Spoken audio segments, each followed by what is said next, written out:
Seimo Lietuvos socialdemokratų partijos frakcijos nariai, tęsdami jau ne pirmus metus puoselėjamą tradiciją paremti ir paskatinti studentus, prieš gražiasias metų šventes Seime įteikė vardines stipendijas ypač gerai besimokantiems aukštųjų mokyklų studentams iš daugiavaikių šeimų. Džiaugiuosi ir savo kolegom dėkoju, kad mes tos tradicijos neatsisakom.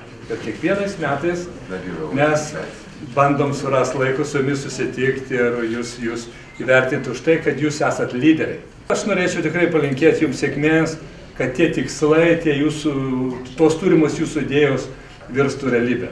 Tai dar kartą nuoširdžiausiai džiaugiuosi, kad jūs čia esat kartu su mumis, kad mes galim jūs irgi įvertinti ir pasidžiaugti jūsų jau dabartiniais pasiekimais ir aišku palinkėti, kad jūs tų žinių įgytumėt kuo daugiau. Tai viskas priklauso nuo jūsų. Tai jūsų rankose Lietuvos ateitis. Vienkartinės stipendijas, kurių vienos dydis 500 litų, Seimo socialdemokratų frakcijos nariai įteikė 40 studentų, kurie buvo atrinkti iš įvairių Lietuvos aukštųjų mokyklų ir skirtingų šalies regionų. Tikrai džiaugiamės, kad ir šį prieššventinį laikotarpį mes sutinkam didžiai prasmingai, kad esate tarptų laimingųjų, kurios pasirinko mūsų frakcijos nariai.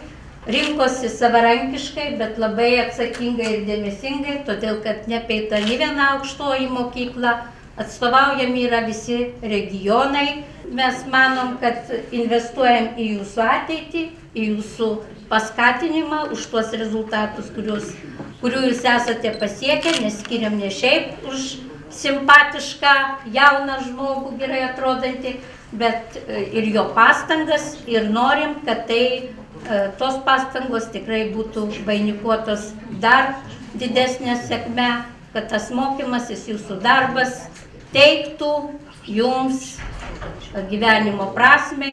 Po stipendijų įteikimo studentai draugė su Seimo nariais šventinės akimirkas užfiksavo bendroje nuotraukoje. Po to buvo pakviesti į socialdemokratų frakciją maloniai pabendrauti prie puodelio kavos. Šventinį vakarą vainikavo studentams surengta ekskursija po parlamento rūmus.